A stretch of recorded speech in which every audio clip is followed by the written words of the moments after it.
Hi everyone, today we're going to be making the mini owl softie.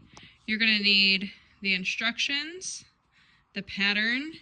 You should have two different pieces of fabric that are already backed with fusible interfacing, fusible fleece. You probably don't have the stuffing yet. We'll get that to you next month. The two different color fleece for the beak and the back of the eyes. And then black and white for the eyes. You're also going to want a ruler, scissors for cutting out your pattern, fabric scissors, and something to mark out your pattern. First, you're going to cut out these pattern pieces. Okay, we've got all our pattern pieces cut out, the main body, the wing, the beak, and 3 different eye parts. So we're going to go ahead and iron these 2 pieces of fabric that we have so we are able to start out with something nice and smooth for tracing and cutting.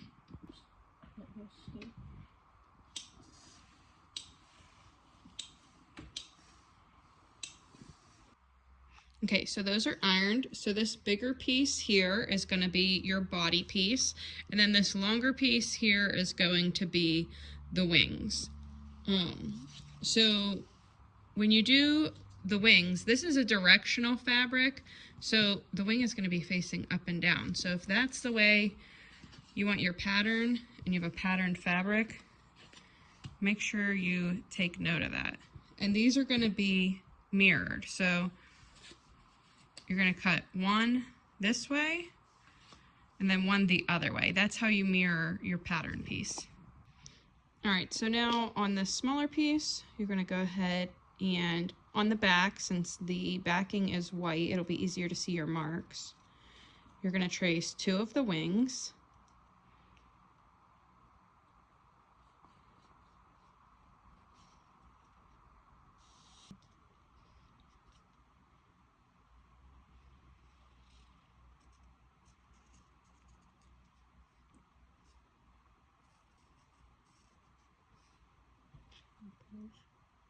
I don't need to push, just trace. That's why you're going to edit it, so you could cut.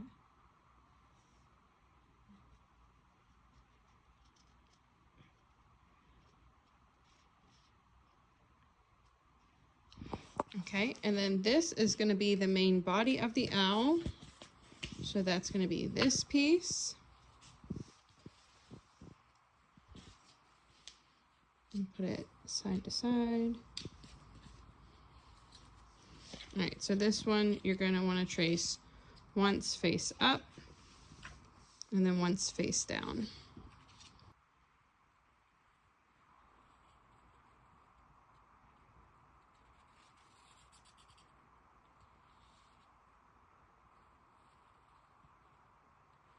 When you're tracing a big pattern piece like this, it might be helpful to put something on top to weigh it down and keep it in place. Anything you've got laying around or some canned goods.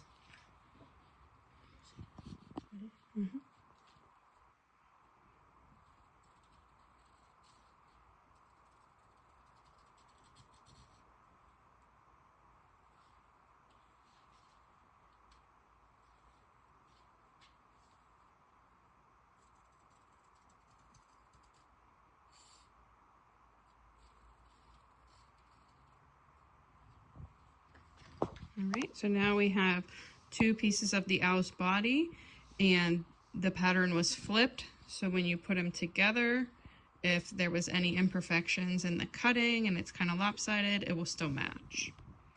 Okay, so here are all the felt pieces. You're going to need 1 beak, and then for all the eye pieces, you're going to need 2 each. So if you look at the pattern here, the biggest piece is all the way in the back, and they're using pink here. We're going to use green for ours. So 2 of eye 1 is going to be the furthest back color. And then the next, it's white in that picture. We're using white. You're going to need 2 of eye 2. And then for the pupil, you need 2 of eye 3. So we're going to go ahead and trace those now. All right, we've got everything traced out on the felt. So we're going to go ahead and cut these out. Take your time and cut them out, you know, as smooth and best as you can, because they're just going to be sewn right on top of each other. So if your ends are any jaggedy or wavy, you'll see it in your final project. So really take your time with this. We've got all our facial features cut out, and now we have to cut out the body pieces that we traced earlier and the 2 wing pieces that we traced earlier.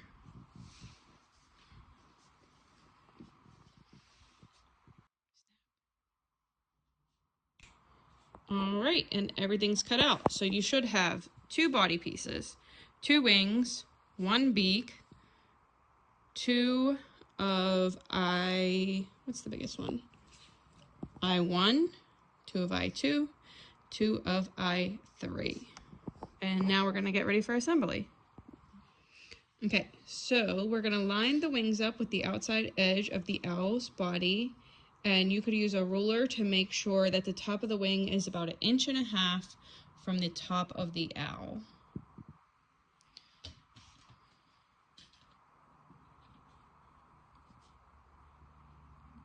So 1.5 inches from here to the top of the wing. All right, and check the other one.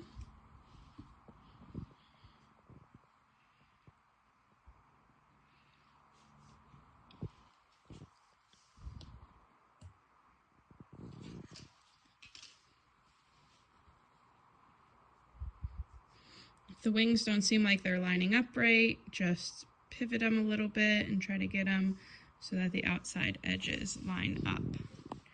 All right, so once you get your wings placed where you like them, you could go ahead and put in a couple pins, maybe one at the top and one at the bottom on each wing.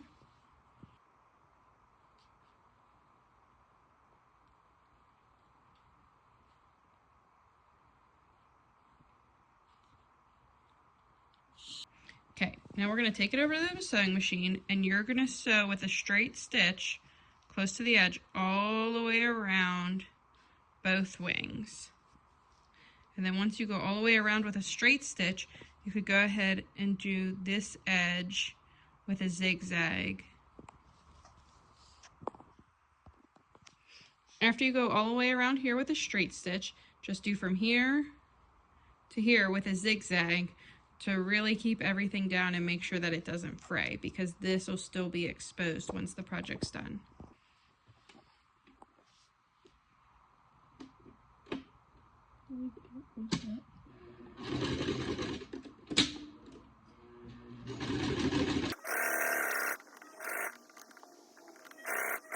All right, and then when you pivot, you make sure your needle's all the way down, lift up your foot, and turn your fabric.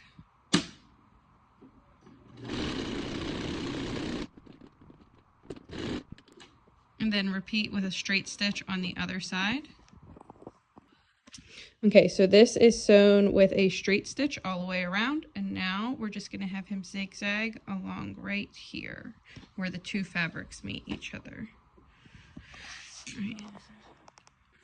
Make sure you line up your needle right where the 2 fabrics come together, so half of your zigzag is on the wing and half of it is on the main body piece.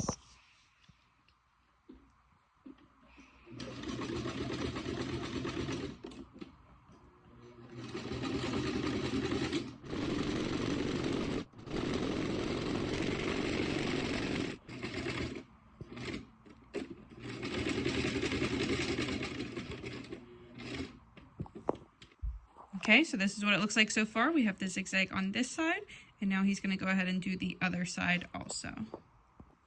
All right, so once the wings are completely sewn on, we're going to start with the eyeballs. You're going to start with the biggest pieces, and it says to measure down 1 3/4 inches from the ears. All right, and then we are going to go ahead and put 1 pin in each.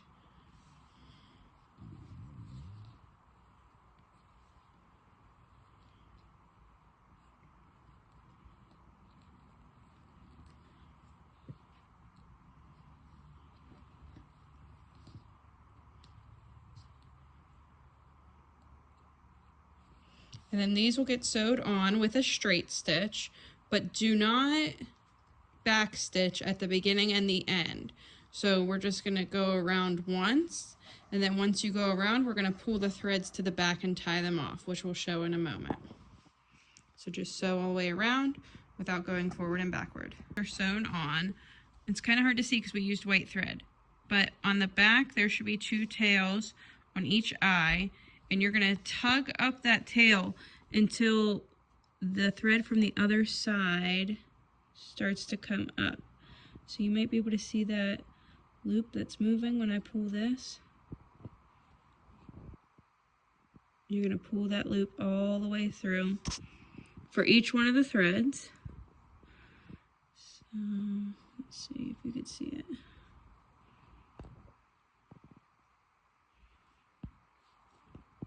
Here, hold the camera. So I'm not going to cut the thread, but I'm going to put this in the loop just to pull it up. And then each one of these, you'll take 2 of them. They're twisted, hang on. Okay. Tied in a knot. Tied in a knot again. And then we've got the other thread. You probably could just tie all 4 together also, which is what I'm going to do because I got them mixed together.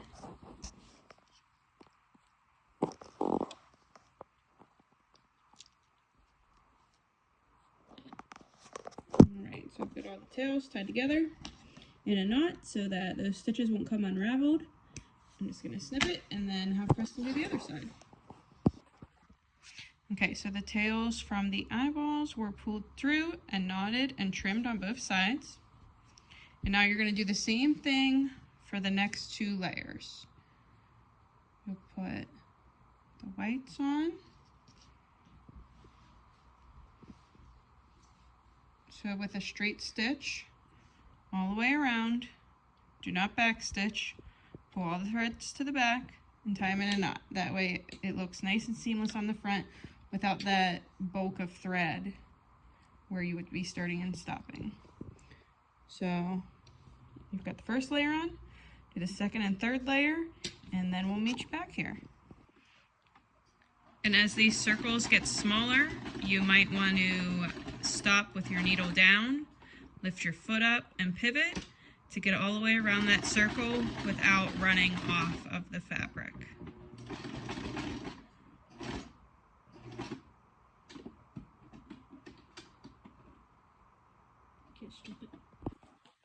Okay, so we've got all 3 layers of the eyes sewn completely on, and now we've got the beak, and you're going to overlap it over the eyes a little bit like it shows in the photo.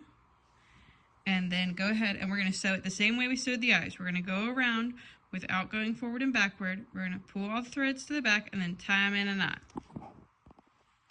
Okay, the appliques are all done. So now we're in the home stretch.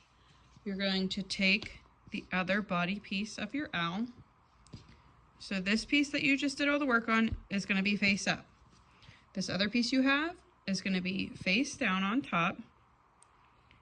And we're going to start here, go all the way around to about here. And we have to leave a gap here at the bottom so that you could turn it right side out.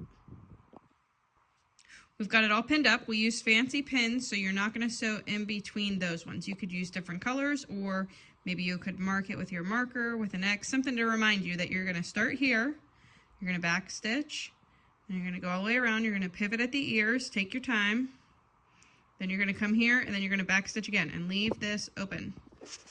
Okay, so it is sewed all the way around with the opening at the bottom, and now he's going to turn it right side out.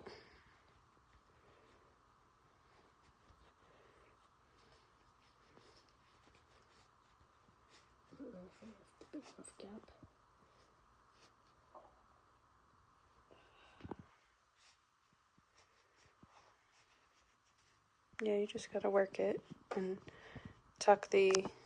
just tuck it from that way.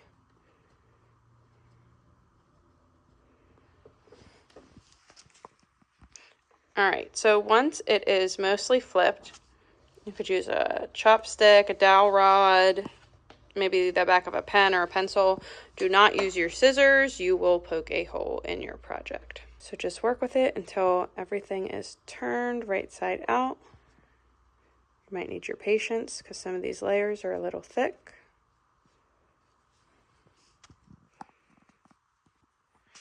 Okay, the owl is turned right side out. Here's how it looks.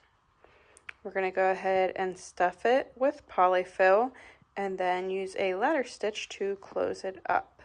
You could go ahead and iron it at this point. Make sure everything is smooth and flat. All right, he is all filled up with fiberfill. So then this part will just need to be sewn shut by hand, and then you have your little owl stuffy.